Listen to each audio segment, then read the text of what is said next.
بسم الله الرحمن الرحيم. مرحبا بكم البنات في قناتكم حلويات البرايجية. نرحب بكل المشتركات جدد اللي دخلوا معنا اليوم. ان شاء الله معناش راح نحضروا حلوى، راح نحضر لكم خبز الدار بالسميد فقط. شوفوا النتيجة راهي قدامكم كيفاه يجي اخف من القطن. صدقوني اذا جربتوه بهذه الطريقة مستحيل ما ينجحش معكم. انا ننصحكم انكم تتبعوا هذا الفيديو للنهايه، ورايحين تلقاو بزاف نصائح واسرار باه ينجح معكم خبز الدار تاع السميد فقط وبدون فارينه. كنت حضرت لكم من قبل في قناتي الاولى وصفه لينا عده وصفات تاع خبز الدار، واليوم جيتكم بوصفه مختلفه وناجحه 100%. ما تبخلوش عليا برك بالجيم والتعليق، لاني دائما نفيدكم بكل الوصفات الناجحه. عندي كاس ما دافي، مغرفه ونص سكر، مغرفة ونص خميرة المطلوع. هنا راح نخلط هذه المكونات مليح مليح حوالي دقيقة، وانتم تخلطوا فيهم حتى تحسوهم اندمجوا. ديروا هكذا في اناء اللي راح من بعد تخلطوا فيه. غطيتهم هنا ببلاستيك وخليت هذيك الخميرة حتى تتفاعل مع ذاك الماء والسكر.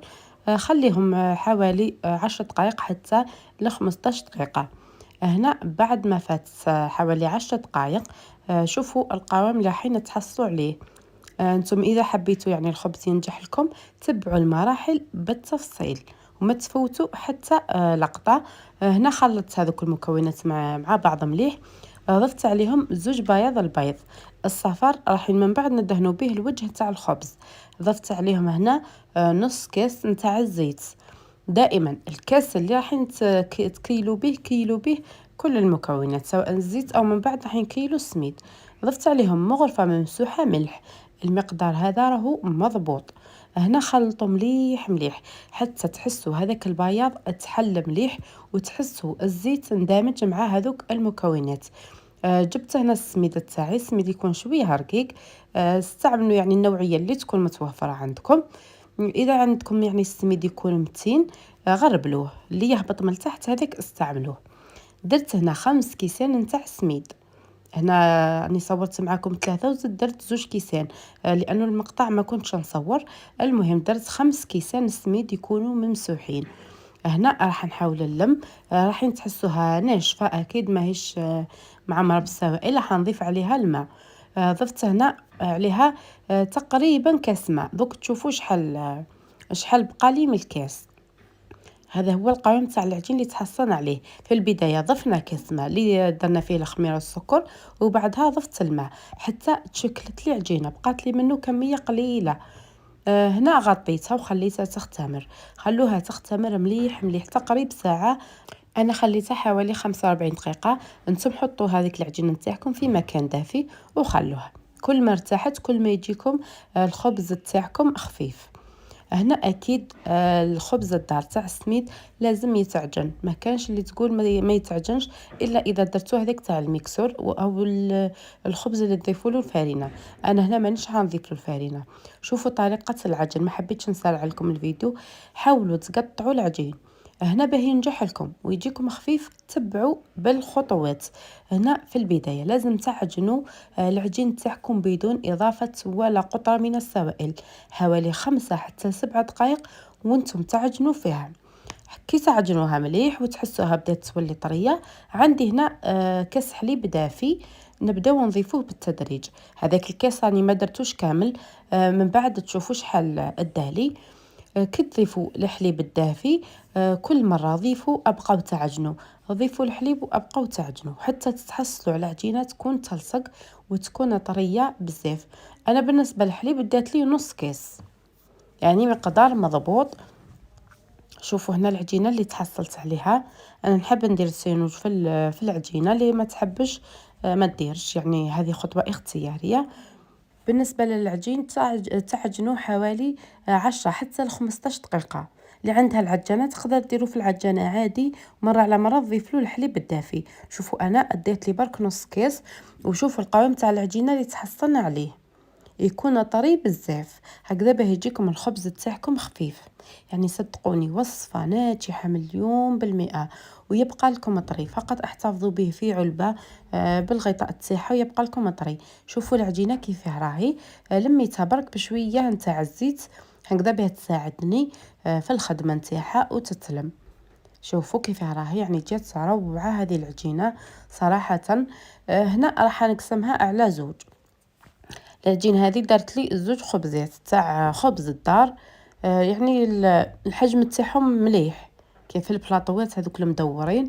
هنا شوفوا القوام تاعها شكلتها بهذا الشكل، ولميت هذوك الكرات مليح كما راكم تشوفوا. بالنسبه للبلاطوات دهنتهم بالمارغرين، وكل وحده حطوها في البلاطو تاعها. انتم يعني العجين هذه اقسموها على حسب البلاطو اللي يكون عندكم. اذا عندكم بلاطو كبير حبيتوا ديروه في بلاطو كبير، ديروها مباشره قرصوها كما راني ندير انا هنا قسمتها على 2. شوفوا الحجم تاع البلاطو. دارت لي زوج خبزات قرصوها. هنا ما ديروهاش متينه بزاف باه ما يجيكمش خبز الدار متين بزاف، يعني كل وحده كيما تحب. بالنسبه لهذاك الصفار البيض لازم تغطوه باه ما ينشفش معكم. ضفت له حوالي مغرفه او زوج مغارف نتاع الحليب، وخلطته مليح مليح، وراح ندهن به الوجه.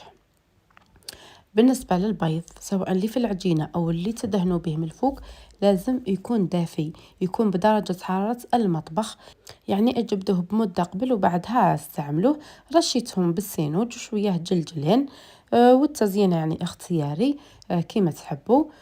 بالنسبة كي تكونوا تدهنوا ما تخلوش هذاك البياض في الوسط، لأنه وين تخلوا البياض ماهيش راح تطلع معكم. يعني حاولوا تنحيوا كامل الزيادات تاع البيض من الفوق. هنا كي ديروا لهم السينوج وديروا لهم الجلجلان، حاولوا تغطوهم باي بلاطو او اي حاجه تكون عندكم هكذا باه يساعدوكم في الاختمار وما ينشفش الوجه تاعهم. ما تغطوهمش ببلاستيك لانه العجين راح يختمر وراح يولي يلصق لكم في الساشي اللي تغطوه بها. هنا شوفوا كيفاه اختمر. بعد ما يختمر الفرن تاعكم سخنوه من قبل على 200 درجة. دخلوا البلاطو بلا ما تخبطوه هكذا باه ما تهبط لكمش العجينة. شوفوا هنا بعد ما طيبتوا من التحت ومن الفوق عادي كما طيب، وكل وحدة تعرف الفرن تاعها. هنا بعد ما طاب معايا خبز الدار نحيته راني نقلب فيه كما راكم تشوفوا، يعني يتنحى بكل سهولة. شوفوا النتيجة اللي تحصلنا عليها. هنا اكيد راح نقسم معاكم يعني تشوفوا القوام تاعو صراحه جاء ولا اروع.